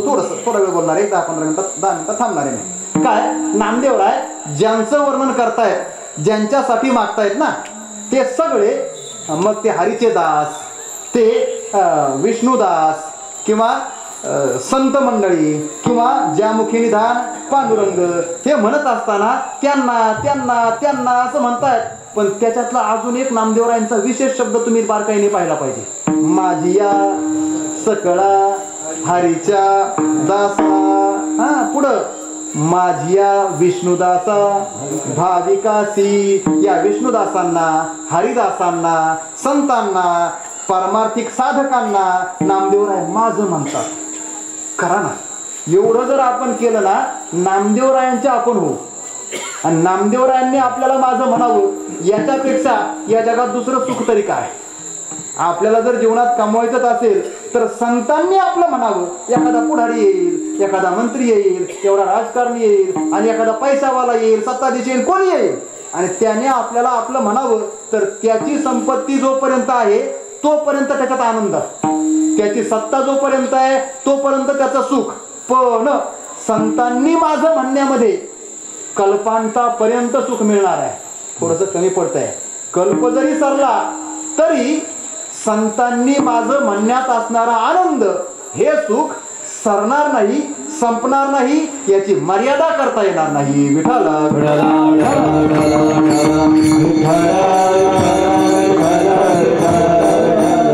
कारण इतरांनी माझं म्हणण्यातलं सुख मोजकं असतं आणि संतांनी माझं म्हणण्यातलं सुख अमर्याद असतं. संगतीचे काय सांगू सुख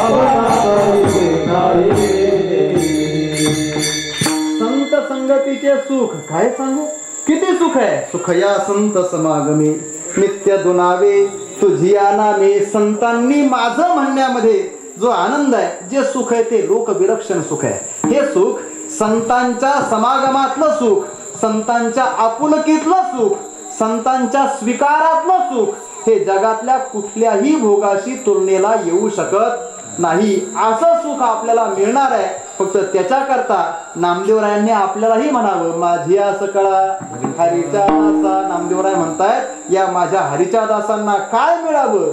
आकल्प आयुष्य भावे तया कुळा. ही विधिमुखाची मागणी जशी तशी निषेधमुखाची मागणी अभंगाच्या दुसऱ्या. कल्पनेची बाधा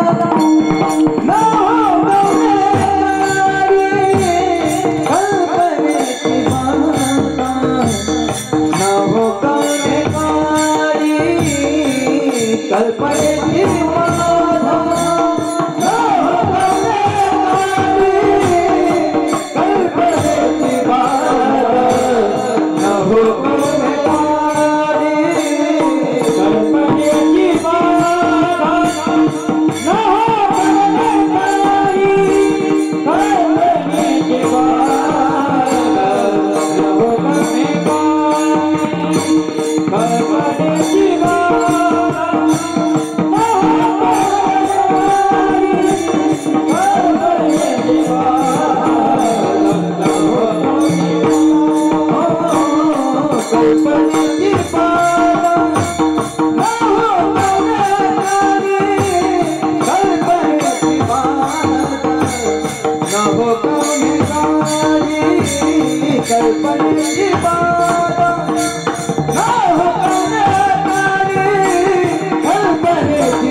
Oh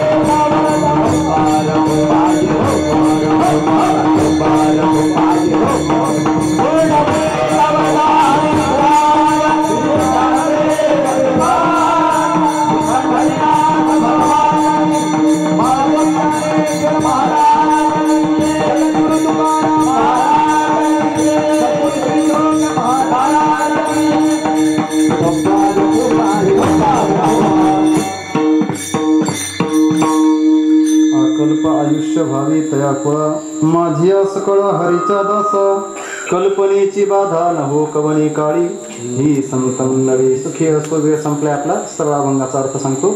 नामदेवरायांनी जी मागणी मागितली त्यामध्ये पहिल्या आणि शेवटच्या चरणामध्ये विधिमुखाचं मागणं आहे आणि दुसऱ्या आणि तिसऱ्या चरणामध्ये निषेधमुखाचं मागणं आहे. काय मिळावं पहिल्या आणि शेवटच्या चरणात. अकल्प आयुष्य व्हावी पहिल्या चरणात आणि नामा म्हणे तया असावे कल्याण. काय मिळावं पहिल्या आणि शेवटच्या चरणात. दुसऱ्या चरणात कल्पनेची बाधा न हो कल्पनेची बाधा होऊ नये आणि तिसऱ्या चरणात अहंकाराचा वारा न लागू. काय नसावं हे दुसऱ्या आणि तिसऱ्या चरणात आहे आणि काय असावं हे कल्पना अविद्या तेने झाला जीव मायोपाधी शिव बोली देती. परमात्म स्वरूप असणाऱ्या जीवाला जीवदशेला यावं लागतं. एकच कारण आहे कल्पना. म्हणजे या कल्पनेने माणसाचं नुकसान केलंय. मी माझे कल्पनेने झालोसे पांगुळ. बस कल्पनेमुळेच माणसाचं नुकसान होत आहे.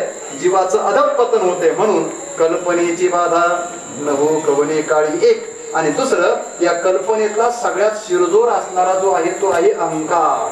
मग त्या अहंकाराचा वारा न लागो राजसा. तुमचे पुरबलिलो शेष तुमच्या कृपेचे पोसणे जन्मोजन्मी तुका म्हणे यदत्र सौष्ठवं किंचित तद. कवी मंडळी विशेषतः गावातील परिसरातील सर्व भजनी मंडळी आणि आमचे सर्वच गुणीजन गुरुबंधू महाराज मंडळी गायनाचार्य मृदंगाचार्य सर्वांच्या चरणावर नतमस्तक होतो. बोलत असताना एखादा अपशब्द किंवा अपसिद्धांत गेला असेल तर तो माझ्या वाणीचा दोष आहे. योग्य असेल ते सद्गुरुदेवांचे. प्रार्थना एवढीच आहे. या परिवाराने फार कष्टाने अट्टहासाने आणि अत्यंत आपुलकीने श्रद्धायुक्त अंतःकरणाने हा सोहळा करायचं ठरवलंय. आपण सर्वांनी मोठ्या उदार अंतःकरणाने याच्यामध्ये सहभाग घेऊन त्याचा आनंद द्विगुणित केलाय. फक्त मी पुन्हा एकदा प्रार्थना करेल काय याच्यासारखा दुसरा सोहळा नाही आणि याच्यासारखा दुसरा आनंद नाही. फक्त काहीतरी मांसाहार करणं मदिरापान करणं हे खाण्यापिण्यासाठी म्हणून आपण परमार्थापासून दूर राहण्यापेक्षा आपल्या गळ्यामध्ये पवित्र तुळशीची माळ घालावी. हे वाईट खाणं पिणं करणं हे सगळं आपल्या जीवनातलं बंद व्हावं आणि केवळ पारमार्थिक दिशा आणि परमात्म्याच्या चरणांचं आलंबन आपल्या सर्वांच्या जीवनात राहावं एवढीच अपेक्षा व्यक्त करतो. फक्त या कुटुंबालाच नाही कीर्तन आलेल्या प्रत्येकालाच गळ्यामध्ये माळ घालण्याची परमार्थ करण्याची इच्छा व्हावी आणि अशी सद्बुद्धी भगवंताने साधू संतांनी द्यावी अशी सद्भावना व्यक्त करतो. पुन्हा एकदा सर्वांच्या चरणी नतमस्तक होतो. कीर्तन सेवेकरता आपण सर्वच जण मला वाटते गावातीलही बरेच जण असणारच आहेत. त्यात आता मला काय सगळ्यांचा गावातल्यांचा परिचय नाही पण गावकऱ्यांबरोबर परिसरातलेही सगळेच वारकरी भाविक या कुटुंबाचे ऋणानुबंध जिथं जिथं आहेत तिथपर्यंतचे सगळेच इथं आलेले आहेत. मग तालुक्यातून तालुक्याच्या बाहेरून जिल्ह्यातून जिल्ह्याच्या बाहेरून सगळेच अगदी पंढरपूरवरून सुद्धा इथं आलेत ना. मग आपण सर्वच जण इथं आलेले आहात. आपल्या सर्वांच्या वतीने आदरणीय वैकुंठवासी बाबांना भावपूर्ण श्रद्धांजली समर्पित करूयात. आदरणीय गुरुसम असणारे आमचे गोरख महाराज आहेत ते या ठिकाणी कार्यक्रमाला 4 दिवस उपस्थित आहेत. त्यांच्या मार्गदर्शनातच हा उत्सव घडतोय. अजूनही सर्वच जण ज्ञात अज्ञात परिचित अपरिचित सर्वच जण आहेत आणि विशेषतः आमच्यासाठी गुरुसम असणारे ज्येष्ठ आदरणीय हरिभक्तीपरायण पत्रे महाराज हेही कीर्तनाला म्हणण्यापेक्षा मला आशीर्वाद देण्याकरता इथे उपस्थित आहेत. त्यांच्याही चरणावर नतमस्तक होतो. त्यांच्याही आशीर्वादाची याचना करतो आणि सेवेला पूर्णविराम. तुकाराम तुकाराम तुकाराम तुकाराम तुकाराम तुकाराम तुकाराम तुकाराम तुकाराम तुकाराम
ज्येष्ठ गुरुबंधू या ठिकाणी आले.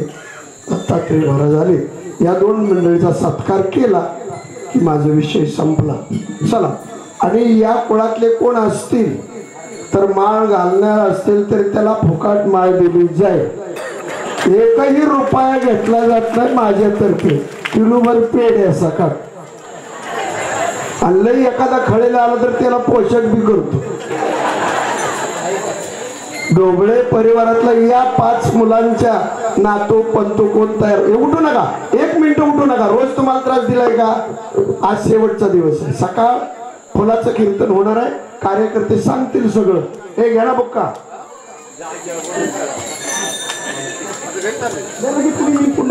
तुम्ही पुढचं बोला। कुणाला माळ लागत असेल तर सकाळ माझ्याकडे बेटा कीर्तनाचे आहे।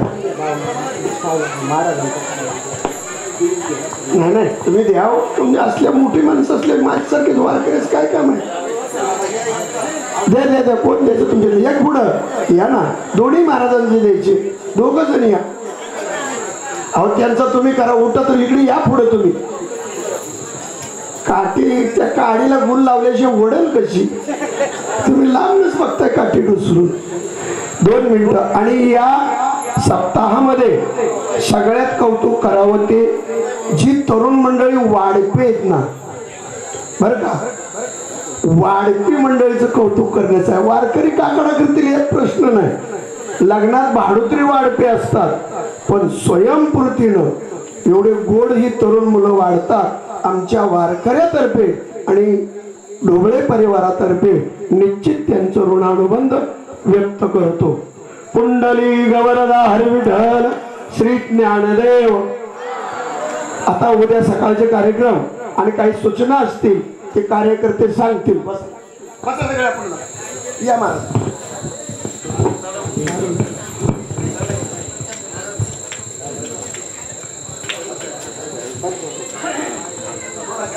या ठिकाणी कैलासवासी माधव सखाराम ढोबळे यांचं 50वे पुण्यस्मरण। या ठिकाणी 7 दिवस ज्यांनी गोड ज्ञानेश्वरीचं पारायण काकडा हरिपाठ संपला, की ज्यांनी आणि रायते महाराजांना गेल्या महिन्यामध्ये या संपूर्ण कार्यक्रमाचं आयोजन कसं असावं, या ठिकाणी रायते महाराज, आमचे नाना असतील, आमचे पेंटर असतील आणि संस्थेतले विद्यार्थी असतील, सर्वांना सोबत घेऊन